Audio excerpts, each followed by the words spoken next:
steps to start life change that can change your life, your personality, your lifestyle, everything can change. Here's the steps. Number one, find out how things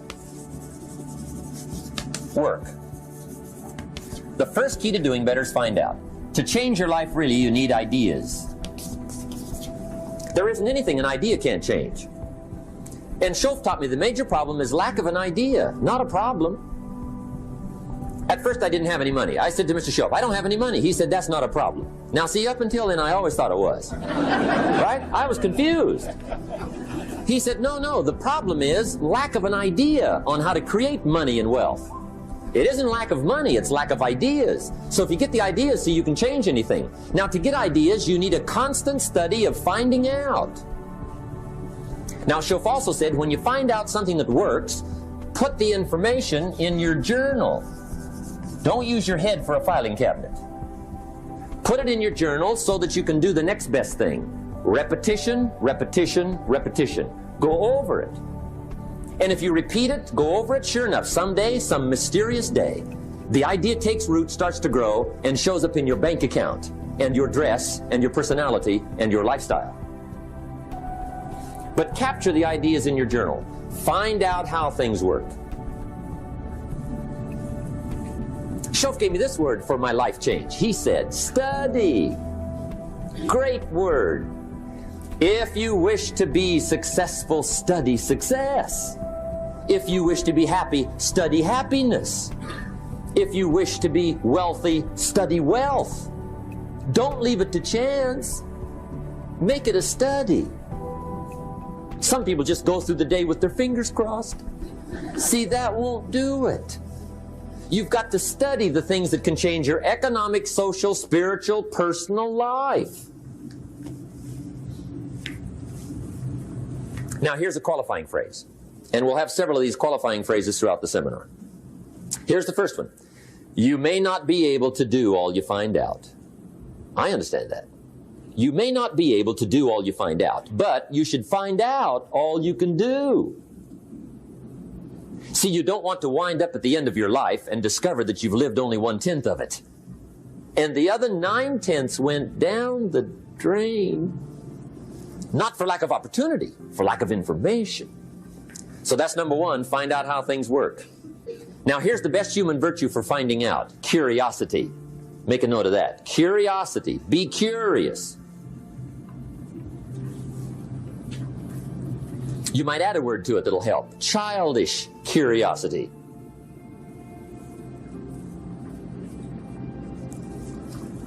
What will kids do if they want to know something bad enough? Bug you, that's the phrase. They can ask 1,000 questions. You think they're through? They got another 1,000. They'll drive you to the brink.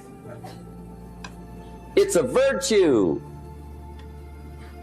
When you gotta know, be like a child. In fact, Jesus, the master teacher, said, unless you can become like little children, you might as well forget it. You don't have a prayer. Excellent advice. You gotta be like children. 4 ways, in my opinion, to be like a child. Number 1 is curiosity. Number 2 is excitement. Get excited like a child over your ability to make yourself do anything for change. 3rd is faith. Have faith like a child. Adults are too skeptical. And 4th is trust. Trust is a childish virtue, but the rewards are incredible. Now here's the 2nd step to personal development. Okay, number 1 was find out how things work. Here's number 2, go to work.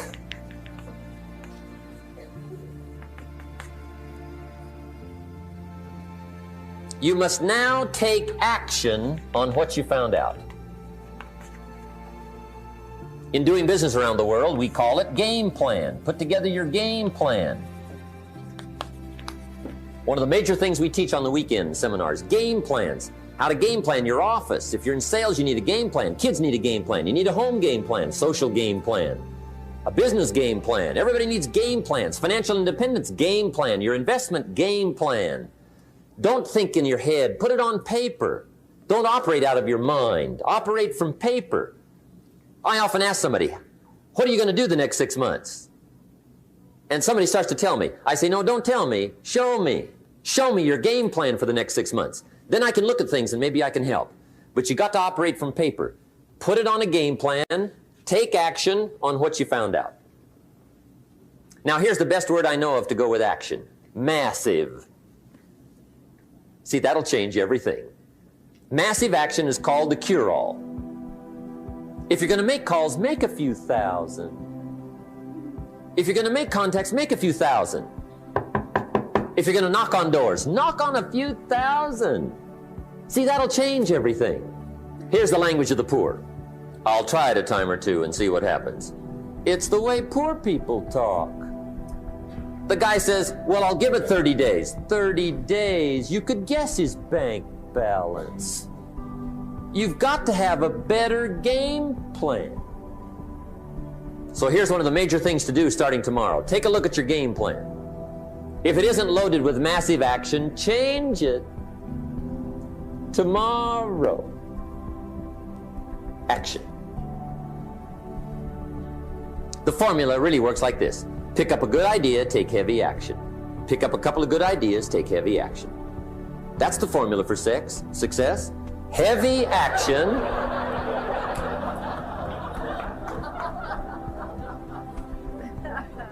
It's a good thing we can edit all this, right? The formula for success, take heavy action on a good idea, right? That's the ratio. Now here's the key. Don't wait till you've learned 2,000 or 3,000 things. Because that way you'll use up all the time. And you could wind up smart and broke. And hey, it's okay to be dumb and broke. But if a guy's smart and broke, that's pitiful. Don't let your learning lead to knowledge. You'll become a fool. Let your learning lead to action. You can become wealthy. And there's many kinds of wealth, I understand that, not just money. Money's one of the least of all values. I know some people with a lot of money that are very poor. Evita sings, as for fortune and as for fame, they are illusions. They're not the solutions they promised to be. So there's all kinds of wealth, but to get a big share coming your way, you've got to have a heavy action game plan. Now here's the third step to personal development, and we'll wrap up personal development. Step number 3, it's just a little caution, and all through life we need little cautions. This one simply says, don't try to beat the system. Find out how it works, work it, but don't try to beat it.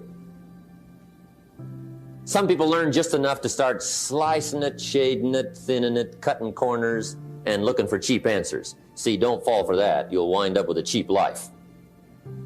Find out how it works best and do it that way.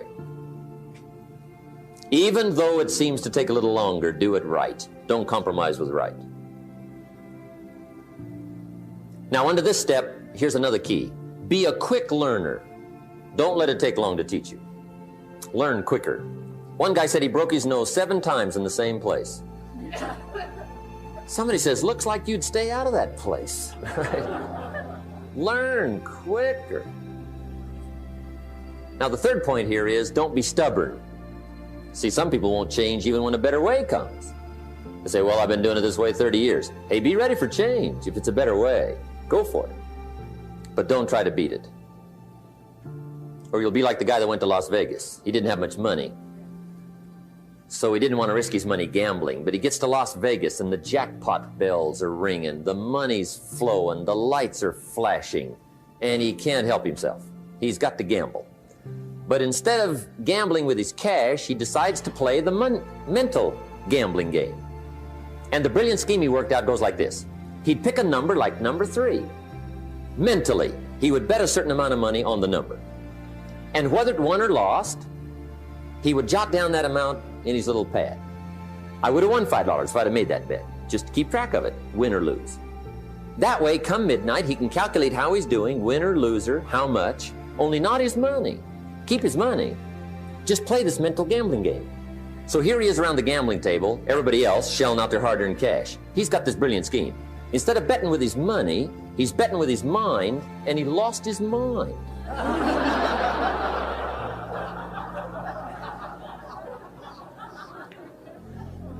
Which means don't try to beat the system.